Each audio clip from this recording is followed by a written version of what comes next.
72 U.S. soldiers have died in Afghan from 2001 to 2011. With more soldiers dying, there will be a larger demand for more soldiers to volunteer. With the death rates at an all-time high for this war, the war might seem like a lost cause. While many are wondering why we are still in Afghan, others believe we need to send more troops and continue to fight against terrorism. They believe that in order to stop the terrorism, we must continue fighting. Also, with the long war, it has also been costly in money. Many Americans, Canadians, British, and Frenchmen have lost their lives due to this war. Is it worth losing lives and money that we cannot afford to lose? The Afghan war situation, while costly in many ways to some, contains various pros and cons. Many say that this war cannot be won and that we are just hurting ourselves in the long run. No foreign power has ever won in Afghan.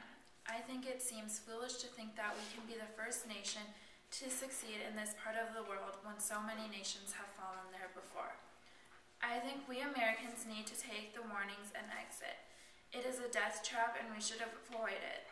We Americans do not want to be another one of the statistics who have fallen in Afghan. The war in Afghan is sometimes compared to Vietnam. Vietnam was a war we won, but in reality we really didn't win. We lost many men in that war, more men than we killed, and it has hurt us in the long run. The same thing is seen with the Afghan war. It would be pointless to send more troops and continue fighting because Afghanistan has resisted forces for centuries. President Obama has promised in this campaign that we would pull our troops out if he became president. So far, nothing has happened.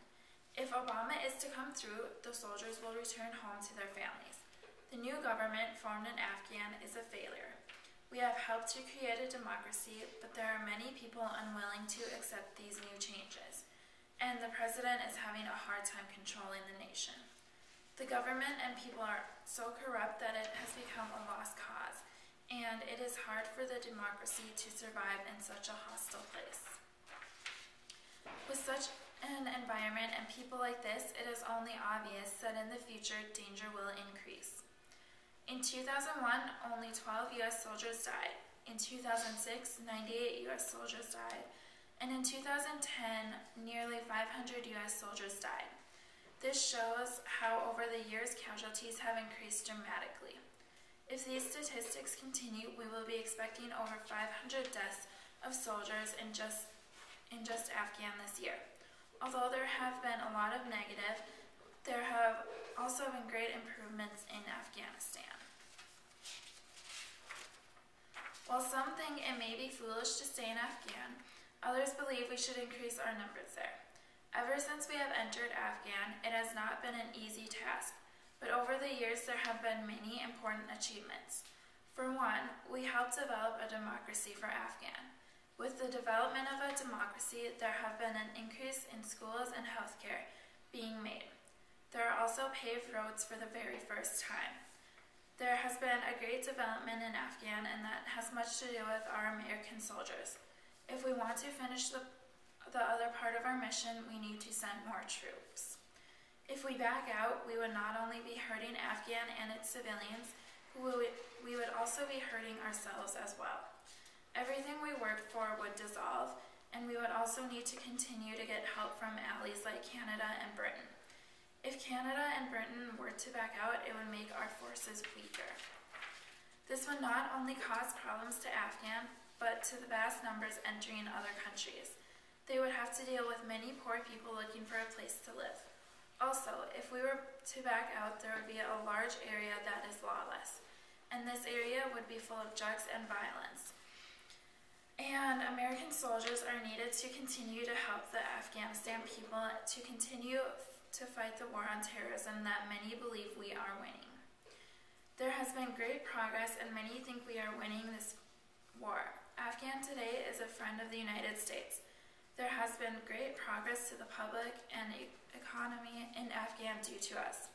For the first time, new roads are being built, medical clinics are opening, and there are now schools young girls can go to and learn.